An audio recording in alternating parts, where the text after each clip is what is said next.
चलिए नमस्कार, शुरू करते हैं वोकैबुलरी क्लास नंबर 54। बिना समय गवाए फटाफट सीखेंगे तेजी के साथ, है ना। आज की क्लास थोड़ी फटाफट चलाएंगे, देखते जाइए। Give somebody a hard time, किसी को बहुत कठिन समय दे देना, किसी को मुसीबत में डाल देना, परेशानी में डाल देना। इनका चेहरा बता रहा है कि किसी ने इनको क्या कर दिया है, मुसीबत में डाल दिया है, परेशानी में, तकलीफ में, दिक्कत में। यस, तो give somebody a hard time वाला मामला हो गया यहाँ पर। चलिए फटाफट मार्कर सेट करते हैं और आगे बढ़ते हैं। ये रहा मार्कर और हम आगे बढ़ रहे हैं। Give somebody a hard time, किसी को, yes, put somebody into problem, किसी को समस्याओं में पटक देना, प्रॉब्लम में डाल देना, मुसीबत में डालना। क्लियर? चलो अब नेक्स्ट क्या है, वो है कुछ डाउट से रिलेटेड आ रहा है ना, क्वेश्चन आ रहे हैं। मेकअप वंस माइंड, अच्छा अपना माइंड बना लेना, किसी चीज के लिए कुछ डिसाइड कर लेना। और जब हम डिसाइड करने जाते हैं तो डाउट जरूर आता है, क्वेश्चन मार्क्स खड़े हो जाते हैं, क्या करें क्या ना करें, ये कैसे मुश्किल है। अरे हाय बाय मुश्किल कुछ नहीं है। अगर आपका वैल्यू सिस्टम सही है तो आपको डिसीजन लेने में कभी प्रॉब्लम नहीं आएगी। हमारा वैल्यू सिस्टम गड़बड़ाता है, जो अंदर से हमारी कोर वैल्यूज है ना, वो हिल जाती हैं। हमारी नींव मजबूत नहीं है वैल्यूज वाली, इसलिए डिसीजन लेने में थोड़ी तकलीफ होती है। और टू डिसाइड, इसका मतलब है मेकअप वंस माइंड, मतलब टू डिसाइड, निश्चय कर लेना। क्या कर लेना? निश्चय कर लेना। अब ये क्या हुआ भाई, ये तो फिंगर क्रॉस्ड हो गया है ना। ये देखो, ये फिंगर क्रॉस्ड हैं। क्या है फ्रेज? Keeping fingers crossed. इसका मीनिंग क्या है वो बताओ। कीपिंग फिंगर क्रॉस्ड का सेंस क्या है, मीनिंग क्या है? इंग्लिश में बता देता हूं। टू एक्सपेक्ट, एक्सपेक्ट का मतलब होता है आशा करना, आशा रखते हुए इंतजार करना। जैसे किसी मैच का आखिरी मोमेंट चल रहा है, कोई अवार्ड फंक्शन में अनाउंस होने वाले हैं नेम, या कहीं भी ऐसी जगह जहां आपको क्या करना है, आशा रखते हुए इंतजार करना है कि अच्छा होगा, डिसीजन हमारे फेवर में आएगा, हम जीत जाएंगे।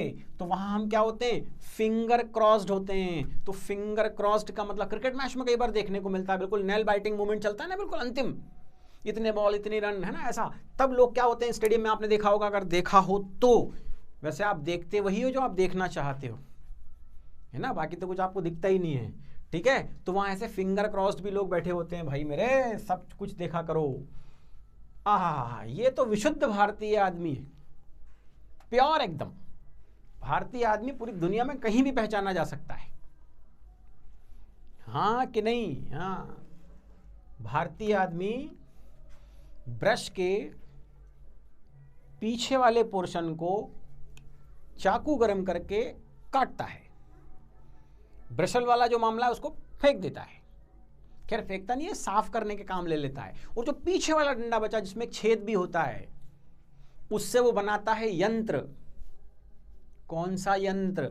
उससे वो बनाता है यंत्र, पजामे में नाड़ी डालने वाला।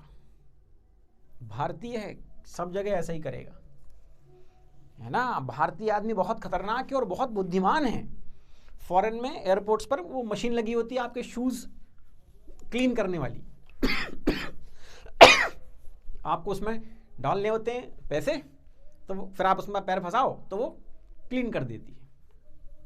पैसे अगर नहीं डाले तो पैर पकड़ लेती है, पैसे डालोगे तो छोड़ देगी, है ना। तो कैसा रहता है कि एक पैर आपने पहले डाला, वो साफ हो गया, फिर दूसरा पैर डाला, साफ हो गया, पैसे आपने डाल दिए, मतलब तब उसने पैर छोड़ दिया, आप चले गए। एक भारतीय ने क्या किया, कितना दिमाग दिखाया वो देखो आप। उसने पहले एक मशीन में अपना एक पैर डाला, मशीन ने साफ कर दिया, छोड़ दिया। मशीन दूसरा पैर पकड़ती है, उसने दूसरा उस मशीन में डाला ही नहीं। पड़ोस वाली जो दूसरी मशीन थी, उसने अपना दूसरा पैर उसमें डाला, जूता साफ हो गया, चला गया। फॉरेनर देखते ही रह गए कि ये बुद्धिमानी तो केवल भारतीय ही दिखा सकता है।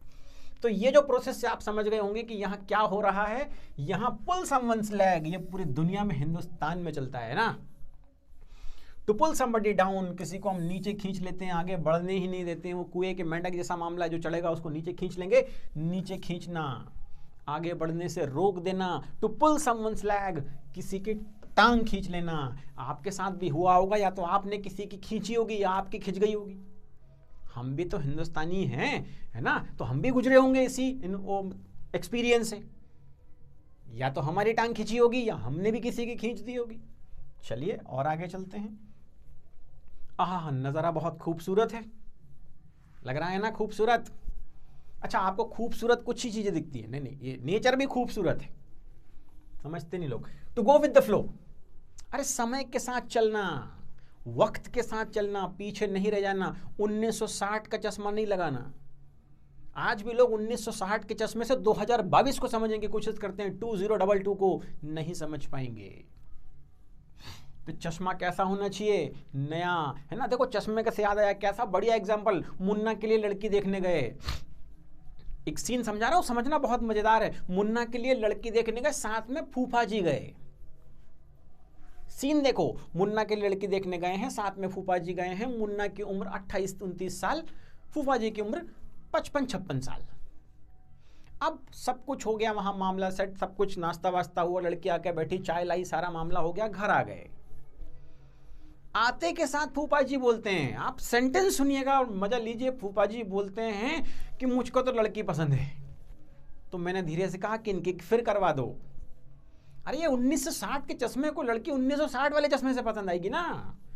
ब्याह किसका करना? मुन्ना का। धरा जाएगा बेचारा, 28 साल की उम्र में 55 साल के चश्मे से देख के लड़की लाया है, 100% धराएगा। अपन चलते हैं गो विद द फ्लो, समय के साथ चलिए, पीछे मत चलिए। गो with the time, go with the time, है ना। समय के साथ चलना है, पीछे नहीं रहना है। लाइफ में, वक्त में नई चीजें सीखते रहिए, अपनी स्किल्स बढ़ाते रहिए, ऐसे भोंदू जैसे पड़े मत रहिए। If you are not expanding you are contracting, एक बहुत बढ़िया कोटेशन है। अगर आप मतलब इफ यू नॉट एक्सपैंडिंग, अगर आप एक्सपैंड नहीं हो रहे हैं, आगे नहीं बढ़ रहे हैं, इसका मतलब आप पीछे जा रहे हैं, वहां तो रुके रह ही नहीं सकते। आप कहीं जा रहे थे, आपने कहा मैं थोड़ी देर खड़ा हो जाता हूं, है ना, तो अब जनता आपसे आगे निकल जाएगी, तो आप वहीं नहीं खड़े हैं, आप पीछे होते जा रहे हैं लोगों से। तो ऐसे पड़े रहेंगे ना, आड़े जैसे अभी आप पड़े हैं, खड़े हो जाइए, पीछे ही रह जाएंगे। गो विद द फ्लो, समय के साथ चलना है। अब ये देखो, ये हमारे दिमाग जैसा मामला है, अस्त व्यस्त है पूरा मामला, फैला हुआ है पूरा सब कुछ। इसको बोलते हैं एट 6 and 7, बहुत यूज होने वाला फ्रेज है, इसको बहुत याद रख, मतलब अच्छे से पकड़ लीजिएगा। एट 6 and 7 मतलब क्या है मामला? बिल्कुल अस्त व्यस्त, इन डिसऑर्डर, जहां कुछ ऑर्डर ही ना हो, एकदम मामला कैसा हो गया हो? डिसऑर्डर में हो, अव्यवस्थित है मामला, व्यवस्थित नहीं है। देखो कैसे हो सकता है। अच्छा, तो ये है अव्यवस्थित, डिसऑर्डर, सब इधर उधर फैला हुआ है। At 6 and 7, when I entered the room it was all 6 and 7, मतलब पूरा अस्त व्यस्त था मामला। और अगर जमा हुआ था, सब कुछ बढ़िया था, तो एप्पल पाई ऑर्डर। देखो सिस्टमैटिक लगा हुआ है ना पूरा मामला, इसको बोलते हैं apple pie order. In order या नीट एंड क्लीन, टाइडी, व्यवस्थित। कल पूछूंगा मैं आपसे यही सारे, है ना, ऐसे गुमसुम मत बैठिए, सीखिए सीखिए। ओह, भयंकर फाइट जैसा कुछ मामला लग रहा है, एकदम टसल है, द्वंद जैसा लग रहा है। एप्पल ऑफ डिस्कॉर्ड यहां हमारे पास है मामला, एप्पल ऑफ डिस्कॉर्ड, समझा, याद रखना इसको। एप्पल, एप्पल से भी आया था, इन एप्पल पाई ऑर्डर, यह है apple of discord. Apple of discord का मतलब है root cause of fight, fight का मुख्य रीजन, बेसिक रीजन क्या है, फसाद की जड़ क्या है। हिंदी में कहते हैं ना, फसाद की जड़ कौन है, क्या क्या है। तो what is the root cause of the fight और the apple of discord, he is the apple of discord. बोले इसी के कारण सब लफड़ा हो रहा है।